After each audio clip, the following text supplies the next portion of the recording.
Good afternoon, everyone, and welcome to the UPMC Rooney Sports Complex on the south side of Pittsburgh. Bob Pompiani here, soon to be joined by Missy Matthews, and we welcome all of you watching on KDK Plus today, as well as the Steeler digital platforms.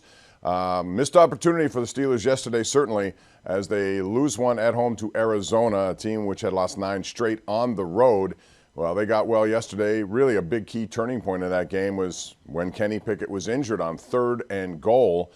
He has to leave the game, sets up 4th and goal. They went for it and quite frankly should have with the way they were running the ball, but they got stuffed at the goal line. And then the subsequent 99-yard, 15-play drive, which featured a lot of third down conversions, 4 specifically, and Trey McBride was at the end of several of those. So the Steelers lose one yesterday in a game that was twice interrupted with weather, which is rare in December.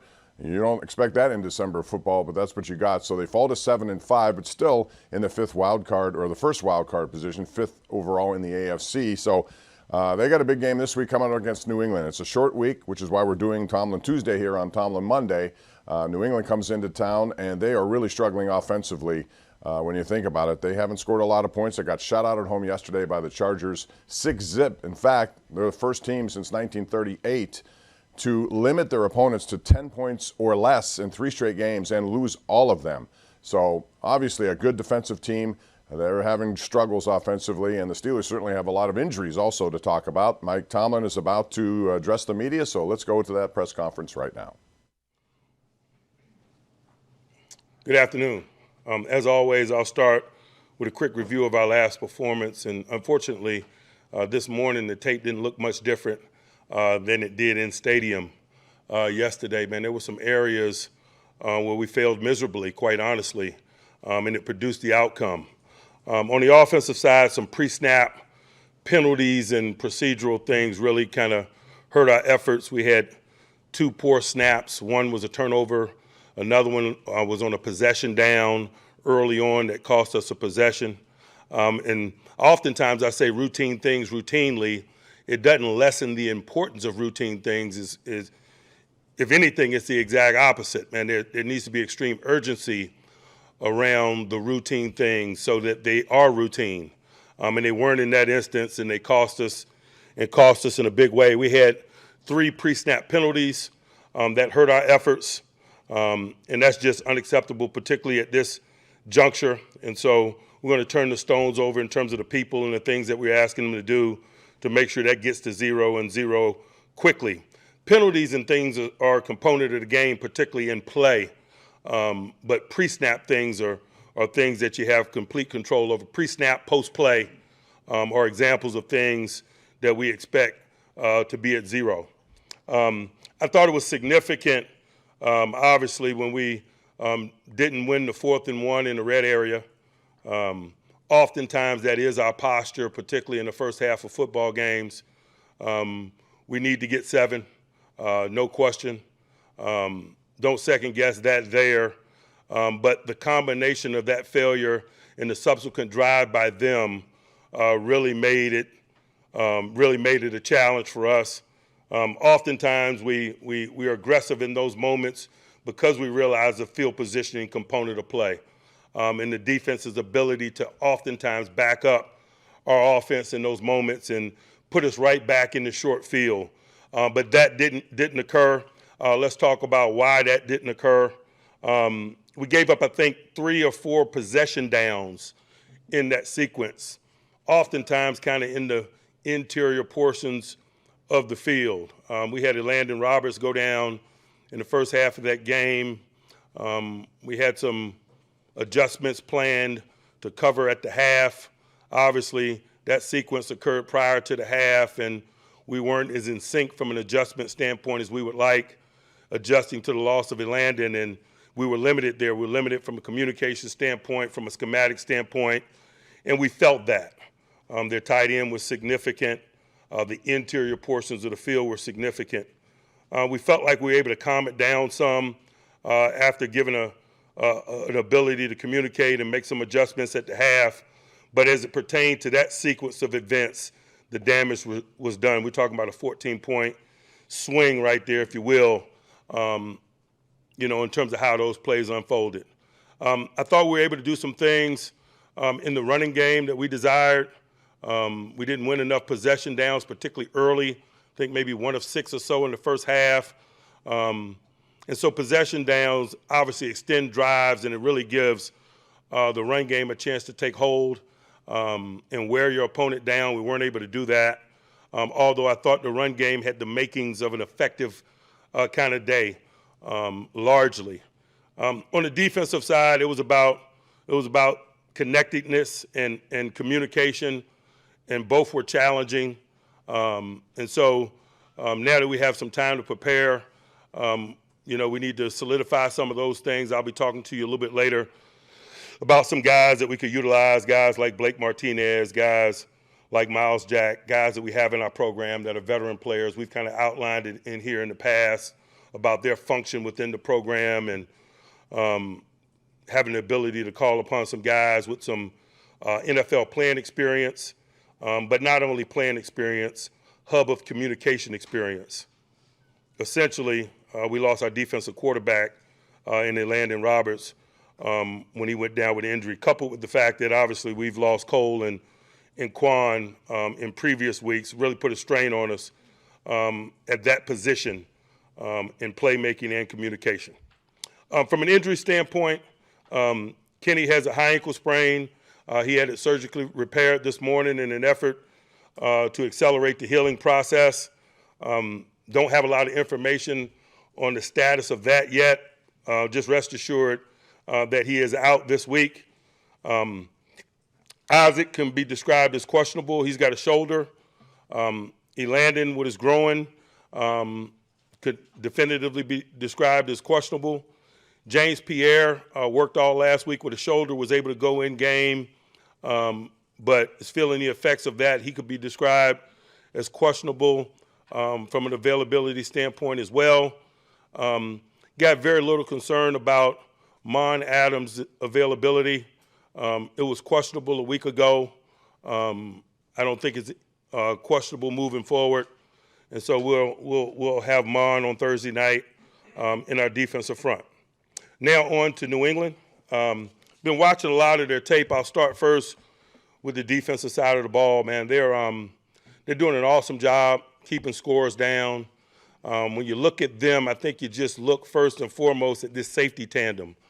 Duggar and Peppers, they do a lot. They do a lot schematically. Both guys are capable of playing in deep defense and do. Both guys are capable of playing at the linebacker level and functioning on the second level of defense, and are very capable tacklers, good at shedding blocks, big blockers, offensive linemen. They're not foreign to playing in the trenches. Both guys are really capable blitzers. They get opportunities to do that in all phases of the game, first, second, and third down. They get in their sub-package ball, and they bring in, Mills and others. And, boy, that really allows Peppers and Duggar to get down and do things on and around the line of scrimmage and really highlight that versatility. If we're talking about moving the ball with fluidity against these guys, man, we better locate those two, understand the structure in which they play in the various packages and how they move those guys around to highlight their skill set. Up front, they got a veteran group, Guy, Wise, Barrymore, Davin, man, they've been together now for a number of years, and I think that's a component of why they've been able to really keep scores down, man. They're very stout against the run. They're where they're supposed to be.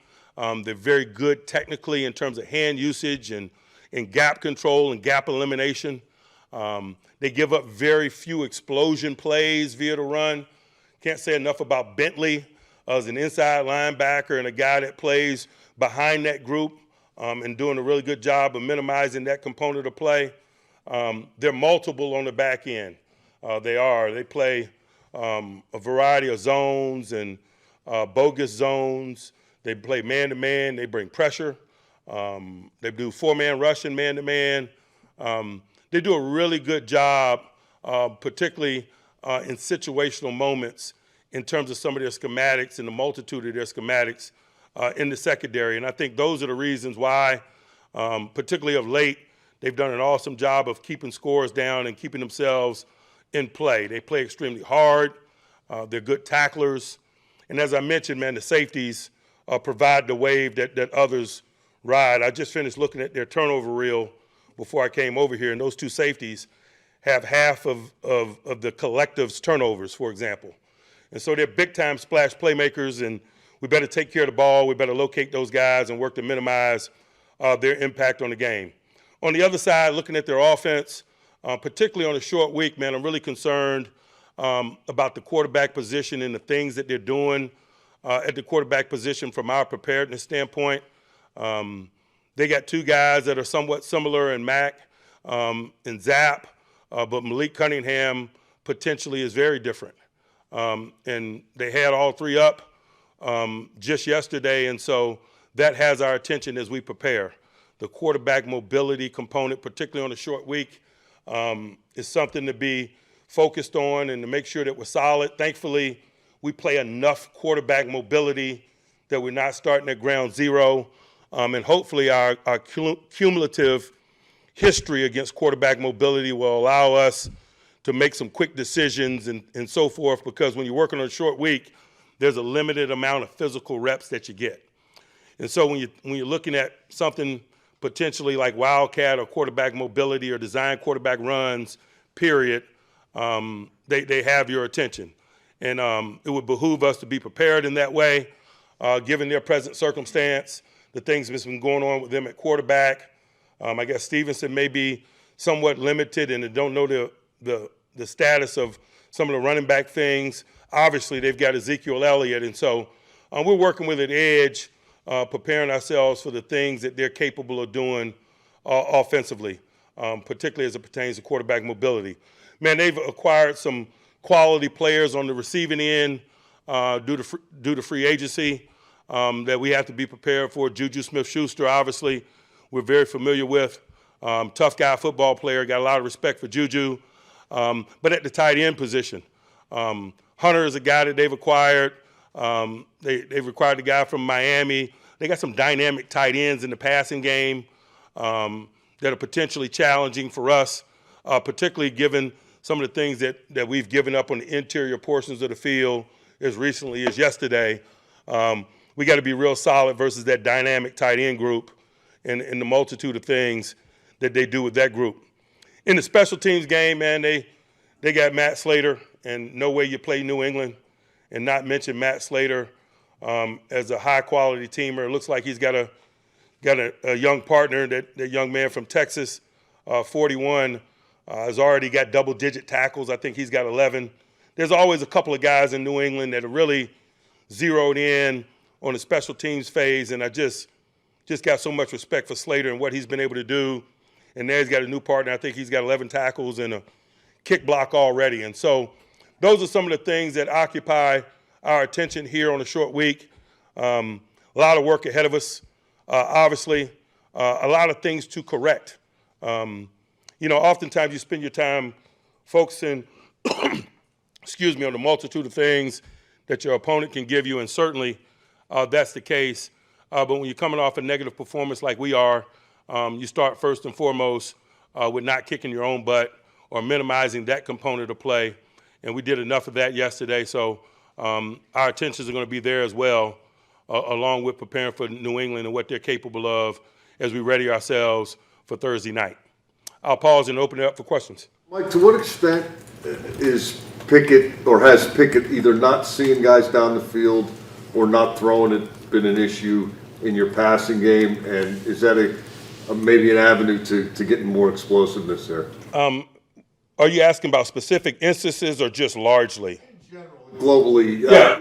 Are there shots he's not taking for whatever reason? Sure, there's been some opportunities that have been missed in the passing game, but that's just a part of our collective growth. That's every week. Mike, Kenny's a tough guy, but this is the sixth time I think Mitch has had to come in either to start or finish a game for him. Are there any concerns going forward about it? How do you address that? I know that injuries are part of the game, but I mean, this is becoming a regular thing. No, not as I sit here today. He was managing that ankle prior to yesterday. I think he was listed on the injury report every day last week, and so it got aggravated, and we just did what was necessary in terms of addressing it. I don't know that we're viewing it as something that's chronic, particularly when something like an ankle injury. And so we're just dealing with this on a case-by-case basis as we sit here right now. Mike, how do you do? I know you said yesterday it will be Mitch on Thursday. Why is it Mitch on Thursday? Because he gets the most work. You can't give work to 3 guys, to be quite honest with you. Most of Mason Rudolph's work comes on scout team offense, and so Mitch has been positioned to get the work. How do you address the emergency third quarterback situation going into Thursday? Do you look to add from outside the organization as an insurance? I mean, what do you do there? We'll address that here in the next 24 hours. We got options there, certainly. Mike, is there any best case, worst case timetable for Kenny? They'll always come out of the OR with some information in that regard, but I'm just not privy to it as I sit here today, and that's why I framed it the way that I framed it. Rest assured he won't be available this week. Mike, what's the confidence level that you have in your quarterback position moving forward through the last month or so of the season? I'm comfortable with our ability to prepare and win this football game. I kind of live 1 week at a time. Mike, you talk a lot about consistency and having a constant approach for your team. When you get the kind of results you're talking about, where it's mental mistakes and obvious errors, how do you kind of balance those two things where you want to be consistent, but obviously the message wasn't getting through? Keep working. There's multiple components to getting better. Messaging is just one of them. Physical work is probably a more significant component, and that's why these days in prep for performance are so big. You can never tire from seeking perfection and working to improve on a daily basis, even when you get into the season like we are, particularly because of the attrition component. It could be a big week for a guy like Blake Martinez, for example, from a prep standpoint. How do they do that with just maybe one full day of practice between these? The same could be said for the challenges in New England, and so from that standpoint, it's fair.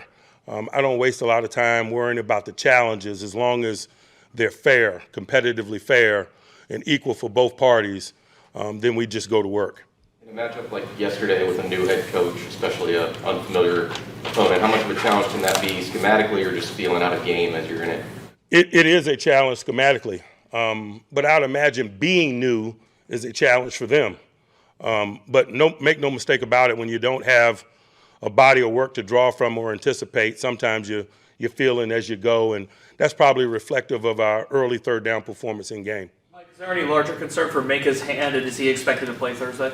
He was able to finish the game, and so I'd imagine it's going to be more of the same. Our medical people did an awesome job. He did an awesome job of taking advantage of the downtime that we had due to the delays and getting him ready to go.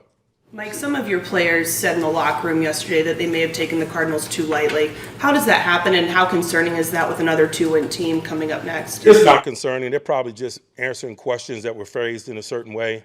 This is professional football. We don't take anyone lightly. There are no homecomings. We're all given a finite amount of material, time to prepare, talent, resources. This is the National Football League. Like when you lose a starting quarterback, I imagine that can be an emotionally deflating feeling for a team. How do you kind of make sure that it's not that, and how does this maybe change your outlook on the season? It might be in game, but given time to prepare, one man's misfortune is another man's opportunity. Those are some of the words that we live by, and so I don't anticipate it being an issue, given an opportunity to prepare for this next outing.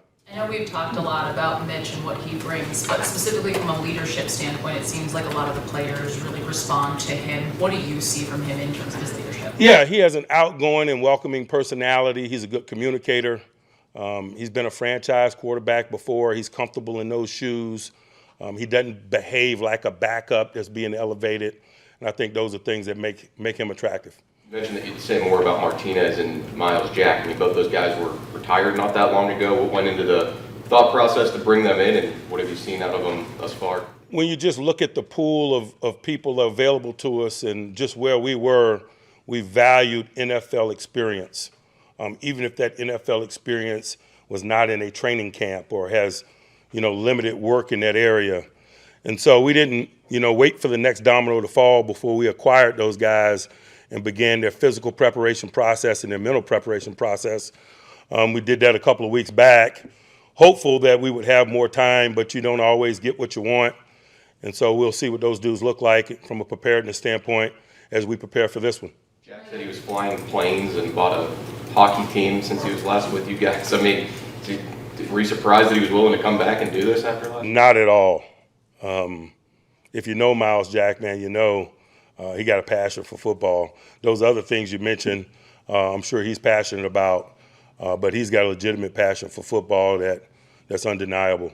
Mike, you mentioned Dan Moore mentioned yesterday that this team might lack a little bit of mental toughness in some of those situations, like that fourth quarter. How do you coach that at this point now that we're in December football?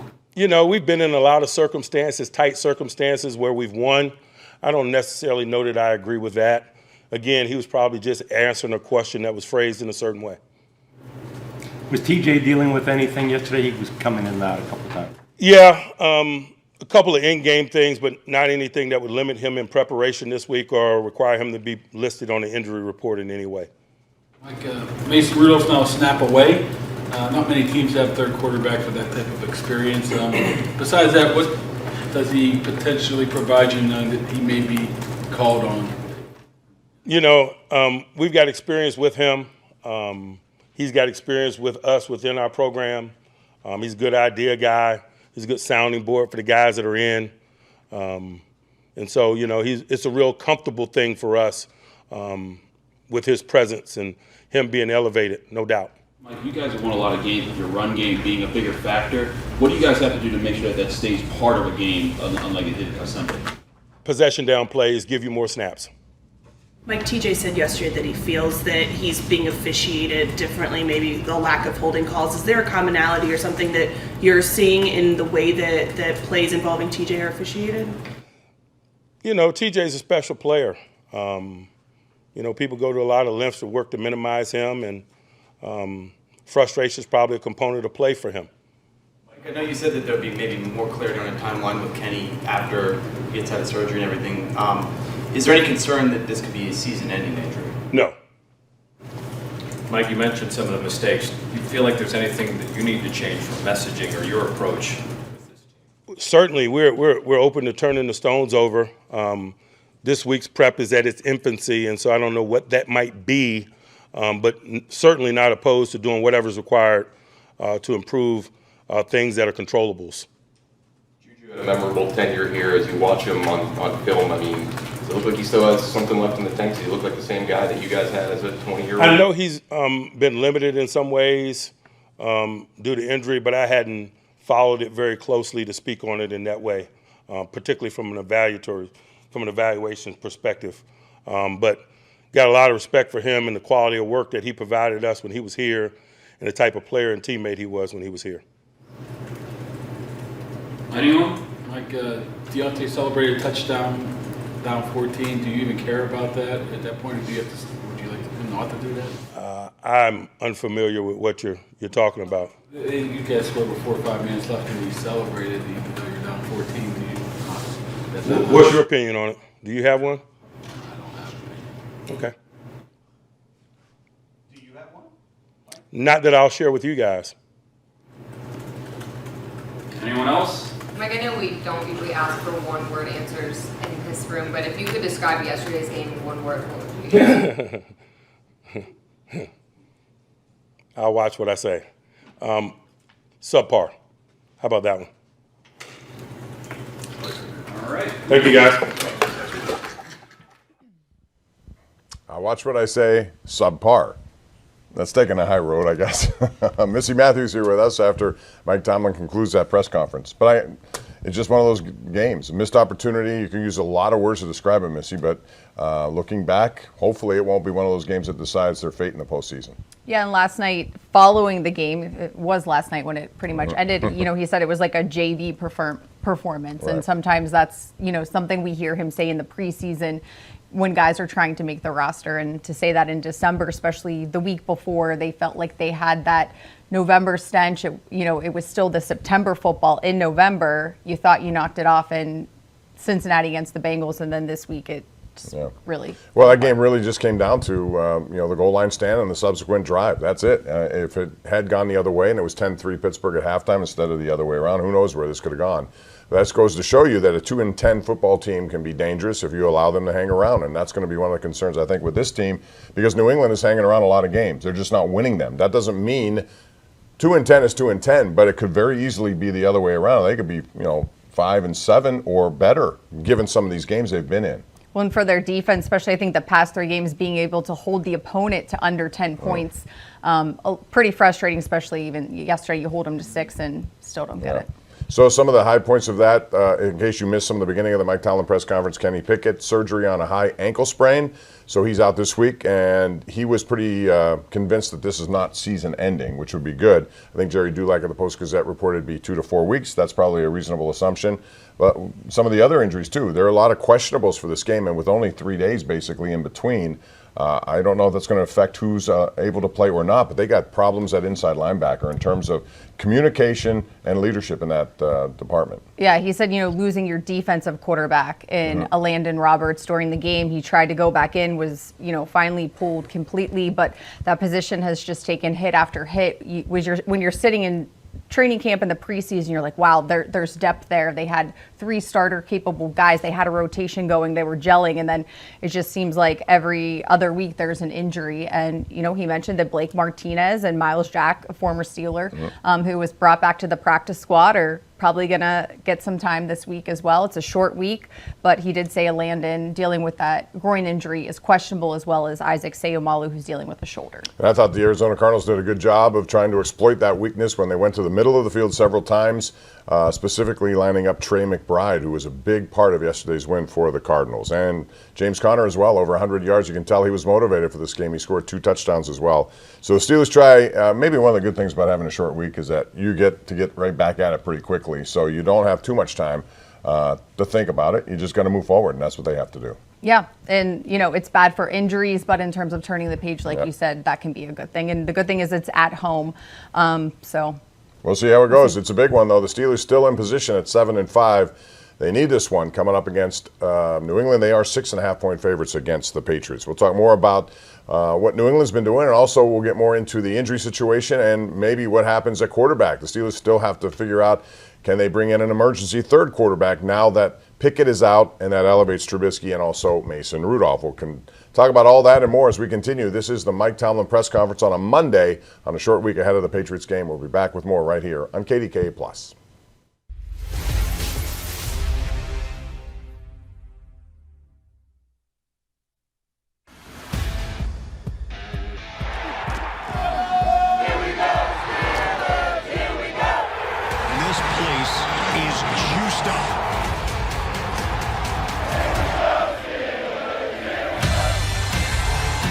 Stadium is on fire. They're enjoying what they're seeing.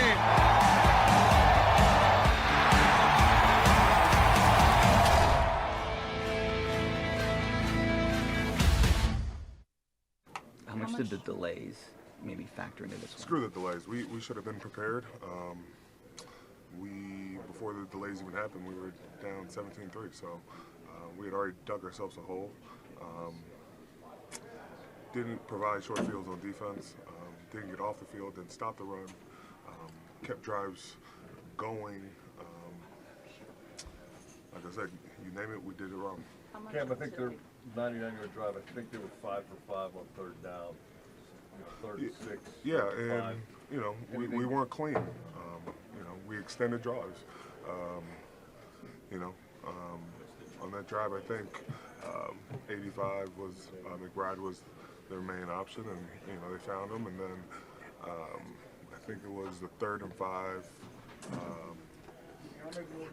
We get this stop on 2nd and 5, but then McBride finishes off again. So, man, they got the job done.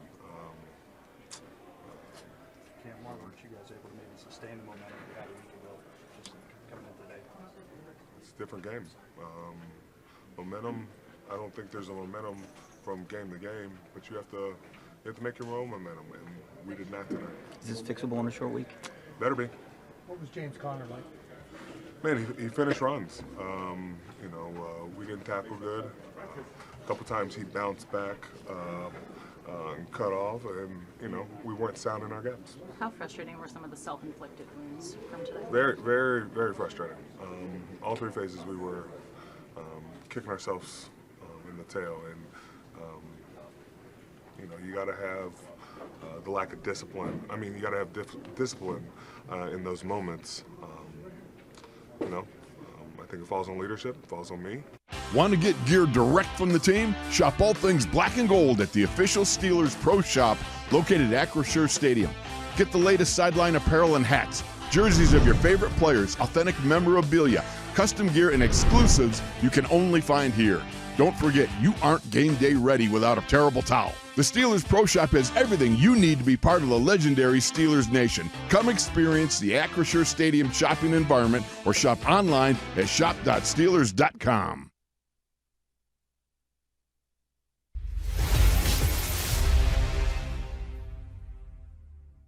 Kenny has a high ankle sprain. He had it surgically repaired this morning in an effort to accelerate the healing process. Don't have a lot of information on the status of that yet. Just rest assured that he is out this week. Mike, I know you said that there'd be maybe more clarity on a timeline with Kenny after he gets out of surgery and everything. Is there any concern that this could be a season-ending injury? No. Well, that was a big no. Just good to hear that it won't be season ending, but it still probably will be lingering for a couple of weeks, I would imagine.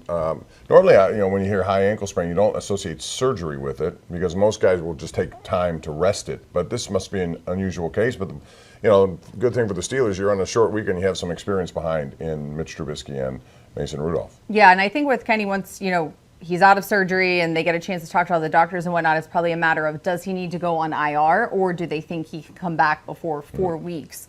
So that's probably the next thing. As you said, he very firmly said no when asked if he was concerned it would be season ending. So it's Mitch Trubisky from here on out. And, he was asked a lot too about Mason Rudolph. Yeah, and think about Mitch Trubisky. He's been around, and that was a tough situation to come into yesterday, especially with the bad snap that he took, and it was a fumble to start the second half. If that doesn't happen, again, that set up an easy touchdown. But the one thing when you watch him play, he's not adverse to going down the field, and I think that's one thing that's been missing from the Steelers on a regular basis, just going down the field and making bigger plays, bigger chunk plays. He can offer that if he gets time, and that's going to be the other part of this as well. Yeah, you go back to the Jags game where he had to come in for Kenny when he was injured, and that one, whatever week, it feels like that was a while ago, but it really wasn't. And he did have the 2 interceptions. The one, he was trying to make a play down the middle, it just didn't work out. So I think having, not that it's a full week, but the week knowing you're the guy to prepare. I go back to last season in Carolina against the Panthers. Mitch knew that was his game. He was the starter, and they played really well. So hopefully that's the same scenario heading into Thursday night. I'm sure he's anxious for the opportunity to do it, and so is Mason Rudolph. Mike Tomlin talked about his quarterback situation earlier today. Because he gets the most work, you can't give work to 3 guys, to be quite honest with you. Most of Mason Rudolph's work comes on scout team offense, and so Mitch has been positioned to get the work. So that means he will start. Mason Rudolph will be the next man up, and they look for an emergency quarterback, and they only have a few hours to figure that out, I suppose. Someone to come in here just in case. Hopefully it won't get down to that. But to me, this injury now, it's difficult because I thought this year a lot of the Steelers' evaluation on Kenny Pickett was what is he going to be throughout the course of this entire season. And with his injury now, and really a lack of quarterback touchdown passes, he only has 6, I think, on the year. I wanted to see more, especially down the stretch, and they may not have that opportunity this time. Yeah, I think especially, with the whole thing with Matt Canada, they go into Cincinnati and the offense just looks more put together. Yards aside, they didn't score enough points as they wanted to, even though they won the game, but spreading the ball out, getting the run game going, using the middle of the field, highlighting Freiermuth, those are all things that we thought they would continue to build on. And who knows what would have happened yesterday if he wasn't injured and he stayed in the game. It didn't really feel like things were going the Steelers' way in that scenario, but maybe the offense did take another step. Unfortunately, all 3 phases, can be pointed as a reason why the team wasn't able to pull off the win, but it's a short week, and as we said, just a little bit ago, you got to turn the page and worry about the next one, and it's the Patriots. They have 2 wins, but it's an AFC game, so it's even more important, I feel like, than the Cardinals game. That first drive, we take a look at some of the pictures here. That first drive, I thought they were going to continue what they did in Cincinnati. Right off the bat, they're moving right down the field. There's an 18-yarder, there's a 38-yarder. You saw that to George Pickens, but then it stalled, and that's been one of the problems. And yesterday was a problem in the red zone. That's when you got to turn those into touchdowns. And if you don't, I don't care who you're playing against in the NFL, you could pay the price for that one, and they did. Yeah, I mean, at least they were able to get the field goal on the opening drive. Obviously, as you said, you want 7, but you'd have to go back to the Green Bay game for the last time they scored on their opening drive. Felt like they started having success, and then it dropped off a little bit the past few games. Yeah, I was also confused yesterday. I just want to talk about this before I forget, and that's the touchdown to McBride that went to an automatic review because it was called a touchdown. And by the way, I thought that was the right call, and it should have happened last week in the Cincinnati game when Deontay Johnson, if you call it a touchdown, then it's automatically reviewed. If it's called incomplete, then you do not get that chance. I think the NFL has to change that rule. And just my opinion, I don't know what you think about that. Just to avoid confusion. If you're not sure of an official, call it a touchdown and make them do it. Or change it from any scoring play is reviewed to any possible scoring play is reviewed. That way they still have, you're using replay all the time anyway. Yeah, I think, there's a fine line of how much more replay do you want to add. I think they've obviously tinkered with it with passer interference as well. So I don't know. How many possible situations could you be in? And then you have to draw the line. What's a possible touchdown? What we saw in Cincinnati. Well, yes, but as we've seen, that they were very similar but different, and it depends on how the crew calls it. Yeah, so I don't know. That's just one of the things. When you bring replay in, you go down the rabbit hole. I think, Mr., you're always going to try to look for more instead of less, and it gets confusing at times. And I think still, we ask this question back to the Jesse James days. What is a catch? Right. I don't know what a catch is in the NFL anymore. And or a football move. Everything has kind of changed since then. All right, we digress. We'll get back on track here and talk about New England and this big game coming up for the Steelers on Thursday night when we continue right here on all your Steelers digital platforms and KDK+.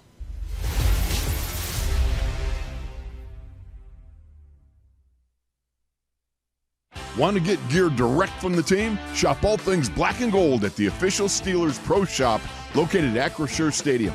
Get the latest sideline apparel and hats, jerseys of your favorite players, authentic memorabilia, custom gear, and exclusives you can only find here. Don't forget, you aren't game day ready without a terrible towel. The Steelers Pro Shop has everything you need to be part of the legendary Steelers Nation. Come experience the Acrisure Stadium shopping environment or shop online at shop.steelers.com. There were, I believe, a couple of procedure penalties on you guys. You burned a timeout off of one. I mean, what's there to be said about, kind of the sloppiness on those? Yeah, just, miscommunication with formation. I'm not really sure what the issue was with that.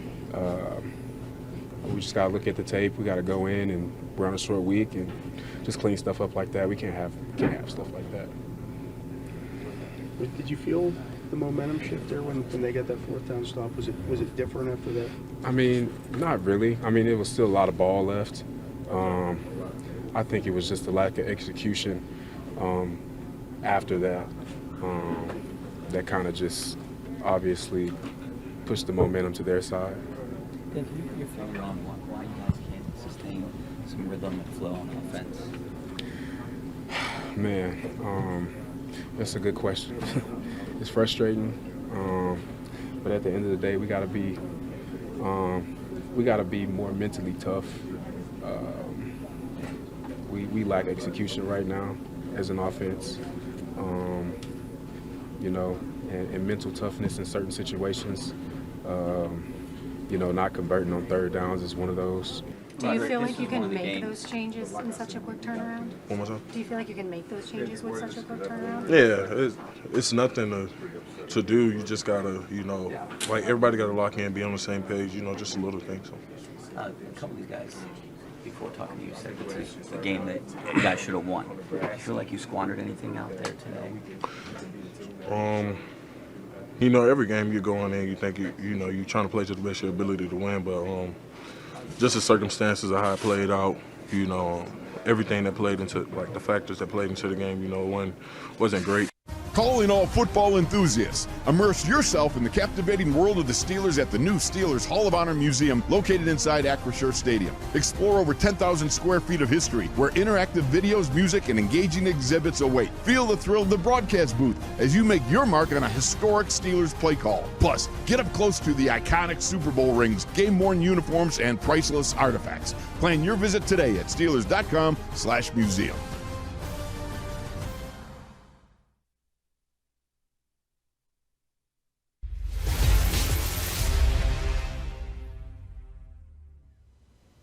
We're back. Bob Pompiani, Missy Matthews, up until 1 o'clock. And one of the things yesterday that became a problem was injuries again to the inside linebacker spot. Already down Cole Holcomb and Quan Alexander. And Landon Roberts, who's been playing very well right in the middle of the defense, comes up with a groin injury, tried to get back, did not. So now the question is, who plays? And the good thing is they've expanded practice squad numbers, so you can do that and bring in, and not just younger guys or veterans who are looking for an opportunity, just like Michael Walker did. But I think he got a little bit, sometimes the longer you play, the more exposed you can get, and I think he fell into that category yesterday. Yeah, I thought he was playing really well when it was him and Landon Roberts. We saw that in Cincinnati, and even when he went in against the Browns. I just think that, he was the green dot at that time, which is a very difficult job. He's clearly practiced it, but Landon just seemed to have that veteran presence of the guy who was able to communicate that. You would think having TJ Watt, Cam Hayward, you got Minkah Fitzpatrick back, to have that hub of communication, things would have been smoothly. And I think when Landon Roberts went out, that did not happen. I just think it's unfortunate, but it just seems like that position has taken the largest hit for the Steelers, as you said. But Blake Martinez was inactive yesterday. Coach Tomlin mentioned Miles Jack, who played here last year. They, were able to bring him to the practice squad, and he said once those injuries started happening, they started going after veteran guys who have experience to start to build that depth. And unfortunately, they have to keep tapping into it. Yeah, that's just part of it. They got to keep doing it. Now that means guys who are on that squad, like Blake Martinez and Miles Jack, as Missy said, will get an opportunity. Here's what Mike Tomlin had to say about that inside linebacker situation.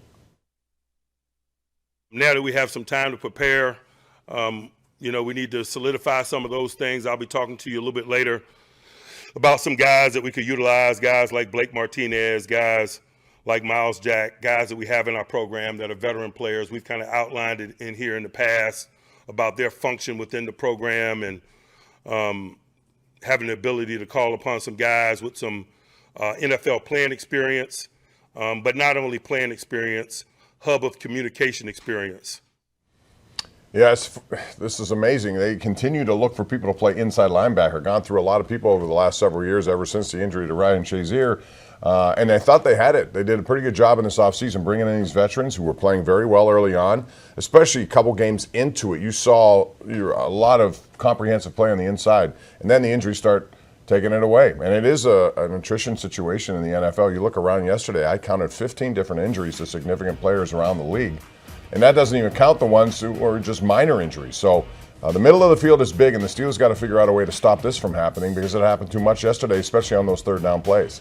Yeah, something that, going into the game, the Steelers defense was doing a really good job of being dominated, holding teams under 20 points or less, stopping the run. And it felt like, the Cardinals tight end was able to just be a mismatch, and it took them a bit to adjust to him and figure out what they were going to do to stop him. But it was really that drive, the 99-yard drive that, as Coach said, at that point, it kind of was what it was when they headed into the locker room, a 14-point swing. It was just unfortunate how those two situations played out. You would think being on a long field, the Steelers defense would have been able to step up and not let them score, maybe even just hold them to 3 worst case scenario. But I tell you, Kyler Murray, back from his injury, I thought he was real good yesterday when he had to be. Stepping up in the pocket, letting that pocket live so he can just look down the field, and he would tackle it away when he had to tackle it away. But, James Conner also was you could tell he was motivated coming into this game. First time back in Pittsburgh, and he scored 2 touchdowns. Since he's been in Arizona, he's become a touchdown maker. Every time he's in the red zone, he's one of those guys who has not been denied. Yeah, he got over 100 yards. I feel like at the end they were making sure he got over 100 yards. It's, what you want to do against your former team. But it was good to see him. It was just not, good to see that his team came out on top. And early on, they seemed to have really stopped him in his tracks. And then as the game went on, again, just more and more opportunities down the field. And this is where I thought You know, the Steeler offensive line was a weird day, and the defensive line missed it, because early on they were moving the ball. You know, they continued what they did in Cincinnati. And then all of a sudden, in those significant plays that they needed either the offensive line or defensive line to step up and make bigger plays, they didn't. Well, I also think penalties played a large role. You know, their highest penalty count this season, that did not help them. That also helped the Cardinals sustain drives as well. And some of them you just really shook your head, especially coming out of a timeout, having 12 guys on the field. Just some of the procedural ones, and of course the special teams ones too. That was just very uncharacteristic of Miles Killebrew. Yeah, those were critical plays, and really just lack of discipline plays. There's no reason to do that. And I'm sure Miles Killebrew had a bad night sleeping last night thinking about it, because you never see him with those kinds of plays. But when you're involved in tight games, all of these things become very big. And that's one of the things they have to avoid. Too many pre-snap formation penalties, especially at home. You should not be seeing them as much as we saw yesterday. No, and I think for the defense at home, it is louder because Steelers fans are making it miserable for the opposing offense. But still, you know, this is usually where the Steelers thrive, the home field advantage. So hopefully by Thursday, those type of things, especially the penalties, are cleaned up. So they have to score more points. And yesterday we thought they'd do that the way it started at that first drive. It just did not happen. So now they're turned to New England, which has a defense that's been really good about how they've stopped teams. They haven't been able to score, but their defense is not the reason they're losing games. We'll get into that and more as we continue. This is the Mike Tomlin press conference on a Monday this week ahead of the Thursday game against New England. Back right after this.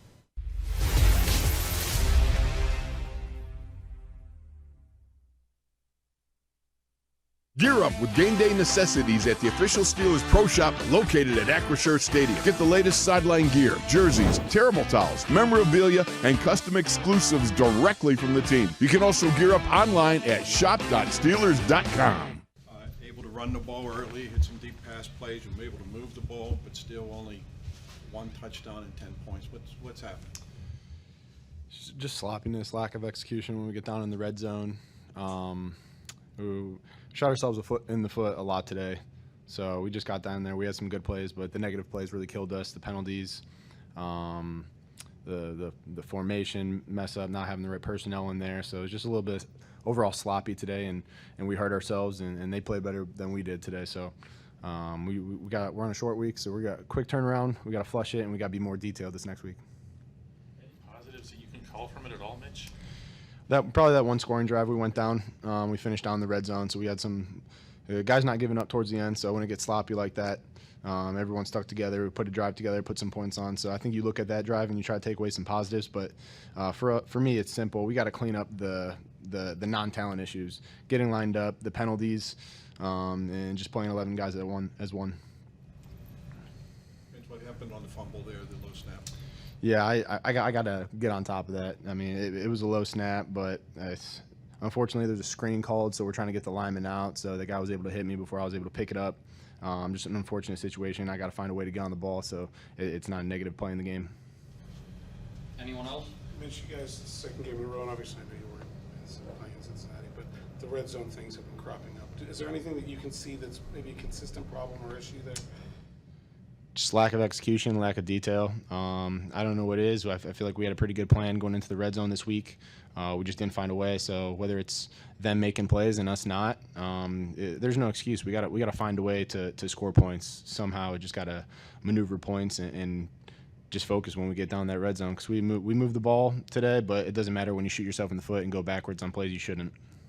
How did the delays affect you guys at all, Mitch? I actually thought we stayed pretty focused throughout it. Obviously, we didn't execute enough in the second half to give ourselves a shot in the fourth.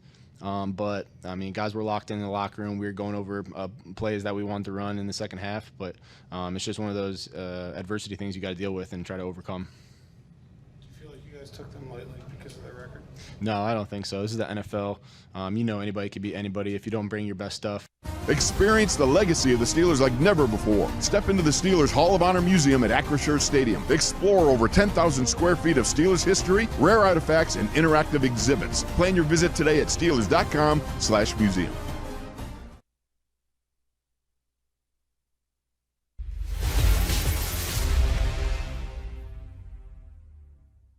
Particularly on a short week, man, I'm really concerned about the quarterback position and the things that they're doing at the quarterback position from our preparedness standpoint. They got two guys that are somewhat similar in Mac and Zapp, but Malik Cunningham potentially is very different. And they had all three up just yesterday, and so that has our attention as we prepare. So Malik Cunningham, this is a guy who can do a lot of different things. He's a wildcat kind of quarterback. He can be used in different ways, and already Bill Belichick has done that. So Missy, when you're 2-10, I think he knows he can try just about anything, and that's something the Steelers have got to be aware of, that he's going to be in this game and he is going to be utilized in some way.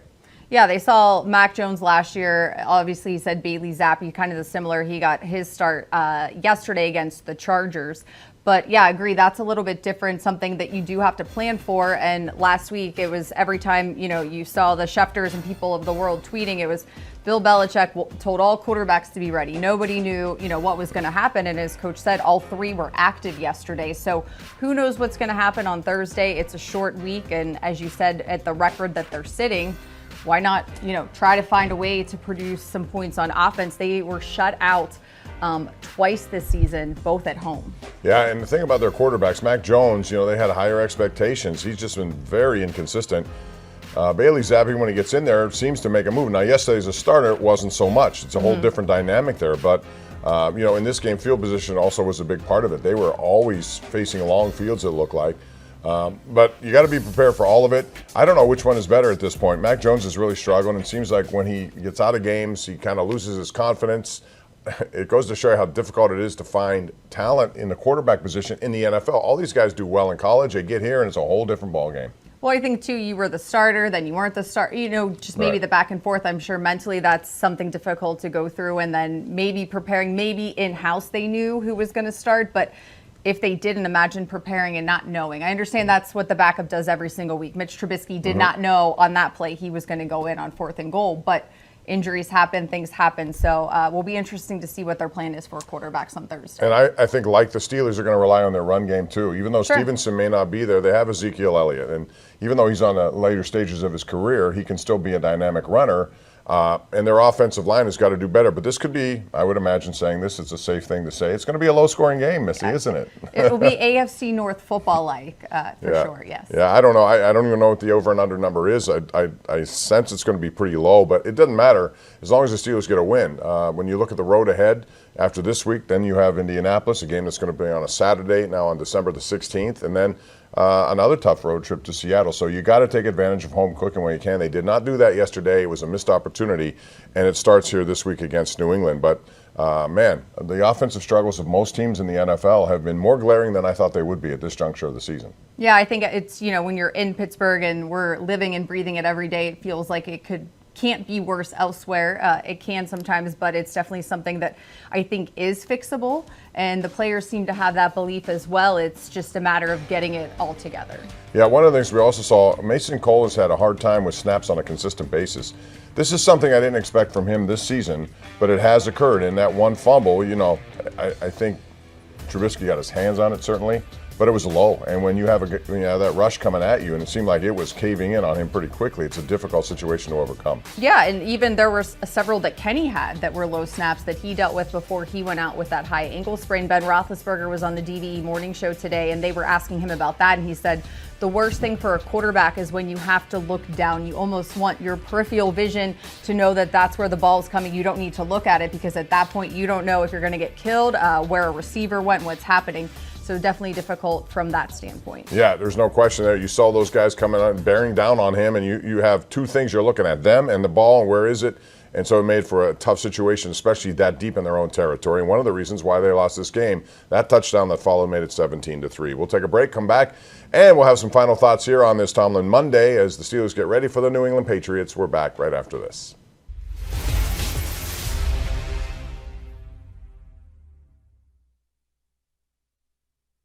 Calling all football enthusiasts. Immerse yourself in the captivating world of the Steelers at the new Steelers Hall of Honor Museum located inside Acrisure Stadium. Explore over 10,000 square feet of history where interactive videos, music, and engaging exhibits await. Feel the thrill of the broadcast booth as you make your mark on a historic Steelers play call. Plus, get up close to the iconic Super Bowl rings, game-worn uniforms, and priceless artifacts. Plan your visit today at Steelers.com/museum.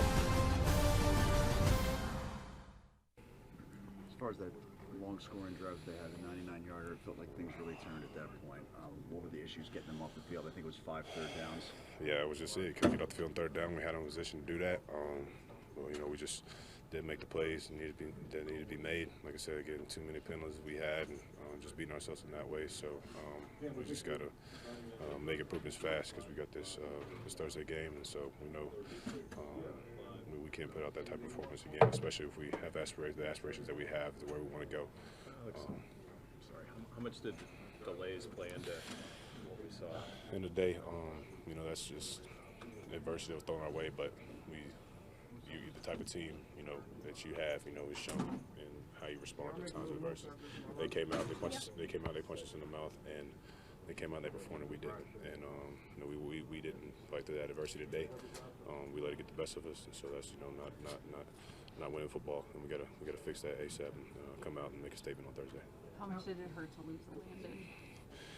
Huge, he's a leader on our defense, and huge when it comes to communication. But we just gotta have guys who step up, and especially this year having him and Quan and Cole out. We just gotta have guys that come in and step up, and just communication as a whole. We just gotta continue to get better in that way. They had not used Connor as much as some people in Arizona wanted lately. He obviously got in a rhythm against you guys. What did they do well up front in that regard? I mean, just we like I said, we didn't do a good job of staying in our gas, getting all blocks enough. And he's a good running back, so he finds those holes and he exploits them. And so, like I said, he came in, and I know he was this is a homecoming game for him, and so he was wanting to have a big game. And we weren't set enough up front. Here we go, Steelers! Here we go! This place is juiced up.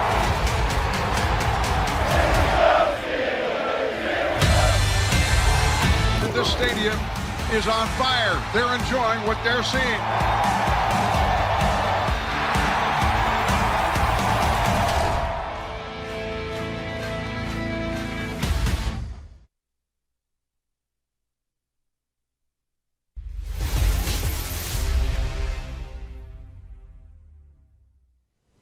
For those of you who joined us late, Missy is about to give you an injury update recap. All right, not a good one. Kenny Pickett had surgery this morning for a high ankle sprain, not playing obviously on Thursday. Coach Tomlin said not considered season ending. They don't have a timetable just yet, though. Isaac Seumalo dealing with the shoulder, Alandon Roberts with the groin. They're both questionable. And then also we had Montravius Adams. I guess that is the good news. He will be back. He was dealing with that ankle and has missed several weeks. And Minka Fitzpatrick broke his hand, but that's not going to stop him. He got back in the game yesterday, and he's going to be back out there again. And, they all going to come up big in the middle of the field. Trey McBride killed him yesterday. New England has some pretty good tight ends, similar to how Dallas Goedert plays in Philadelphia. They could have used him last night. They could have used him for sure. Yeah, they got waxed by San Francisco, which I think is the best team in the NFL when healthy. We're out of time. Missy, thanks. It's always fun. You got it. And that's going to do it for today's Tomlin Monday. Steelers big game Thursday night against New England. We'll be back again next week right here on KDKA+.